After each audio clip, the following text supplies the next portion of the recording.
షురువైంది. లాక్‌డౌన్‌కు count down షురువైంది. ఒక్కొక్కటి జనాలను తిప్పల పెట్టేతానికి తయారుంటున్నయి. సరుకులు, సామాన్లు, పెట్రోలు, డీజిలు, గ్యాసు, తిండి తిప్పల ఇట్లా ఒక్కొక్కటి దూరమైతుంటే ఎట్లుంటదో తెలుసుకొని చాలా జాగ్రత్తగుండుండ్రి.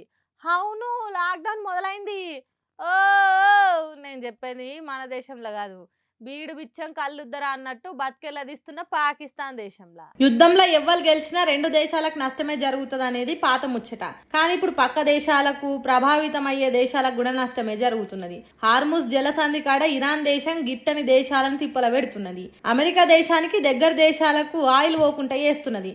అందుకే పాకిస్తాన్ దేశం పర్షాన్ అవుతున్నది. పడరాని పాటలు వడలేం దేవుడా అని స్మార్ట్ లాక్డౌన్ పెట్టుకుంది పబ్లిక్ కు. కరోనా కాలంలో ఎసొంటి జాగ్రత్తలు తీసుకున్నారో అంతకంటే కొద్దిగా తక్కువనే గానీ ఇంచుమించు అసొంటి గడియలే దాపురించినాయట. అక్కడి సర్కారు కానూన్ కాగితం విడుదల చేసింది. ఆయిల్ రాకుంటే అంత గందరగోళం అవుతుంది. ఉన్న కొద్దిగానైనా కొసరి వాడుకోవాలి. లేకుంటే చేతులు ఎత్తేసి చెత్తేయించుకొని బుక్కే కథనే అవుతుందని 8 గంటలకే అన్ని తీర్ల షాపులు గీపులు అన్ని బంద్ పెట్టాలట. 10 గంటల వరకే తిండి దొరికే హోటళ్లు, పెండ్లీలు, పేరంటాలు కూడా చాలా తక్కువ మందితో చేసుకోవాలని చెప్పిండట. ఒక్క మెడికల్ షాపులు దావఖాండం తెరిచే ఉంచుతాయట. అంతేగాని అన్నిటికీ 24 గంటలు నడుపుకుంటాం మా ఇష్టమని రుబాబ్ చేస్తే తోలు తీసి దండం మీద ఆరేస్తారట. అందుకే దేశం పబ్లిక్ కు సహకరించాలి, యుద్ధం సమయంలో పద్ధతి ఉండాలని బతిలాన్నట్టు చెప్పిందట సర్కారు. ఇష్టం ఉన్నట్టు లైట్లు వేసుడు, కరెంటును అడ్డగోలు ఖర్చు చేస్తే తిప్పలు వచ్చి పడ్డట్టేనట. ఇప్పటికే పాకిస్తాన్ దేశం అప్పులు తెచ్చుకొని పూట గడుపుతున్నది. ఏ పూటకు ఆ పూట ఎలా తీసుకుంటాంది.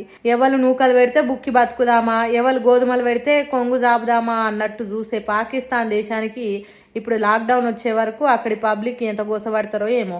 అందరితో మంచిగుండి హాయ్ బాయ్ అన్నట్టుంటే ఇప్పుడు గింత తిప్పలు వచ్చేది కదా. పెన్లాంతో తన్నులు తిన్నా పెగ్గలకు మాత్రం తక్కువ లేదన్నట్టు చేసే పాకిస్తాన్ దేశానికి మంచి పనే అవుతున్నదని మాట్లాడుకుంటారట.